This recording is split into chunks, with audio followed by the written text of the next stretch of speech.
Donc ce n'est pas le clergé local qui a reçu une caisse avec cette mention. Le culte a été introduit dans l'église de la Délivrance, c'est l'église de Notre-Dame de la Délivrance à le bas de la rivière à Saint-Denis, qui a été la première à recevoir une statue de Saint-Expédie de la part d'une paroissienne. Au lendemain de la Première Guerre mondiale, les personnes qui sont en France et qui veulent revenir dans leur famille ont des difficultés pour avoir un billet.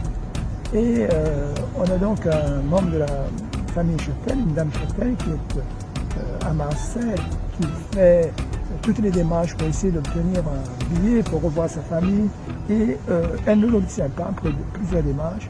Et un jour, elle entre dans une église de Marseille, il se trouve une statue de Saint-Expédie et elle se dirige vers ce saint et là, elle prie et elle fait la promesse de doter l'église de sa paroisse d'une statue de Saint-Expédie si sa demande est exaucée. Et quelques heures plus tard, un coursier vient lui apporter son billet. Et voilà pourquoi, lorsque elle est revenue ici, elle n'a pas tardé à acheter une statue de Saint-Expédie et à l'offrir au curé de sa paroisse. Que de là, les gens commencent à vénérer ce saint.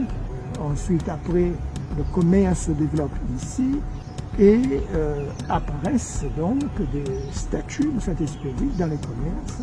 Et comme à l'intérieur de l'église, eh bien, on ne peut pas trop le vénérer, puisque c'est uniquement dans l'église de la Délivrance qu'on peut le vénérer à l'intérieur de l'église, eh bien, les gens vont prendre l'habitude de le mettre à l'extérieur dans des oratoires, là, dans des lieux qui ont été frappés par la mort, dans des lieux où il y a eu un accident. Puisque généralement, on considère que après une mort accidentelle, l'âme est condamnée à errer, donc sa fonction est de pacifier cette âme pour qu'elle n'ait aucune influence sur les passés.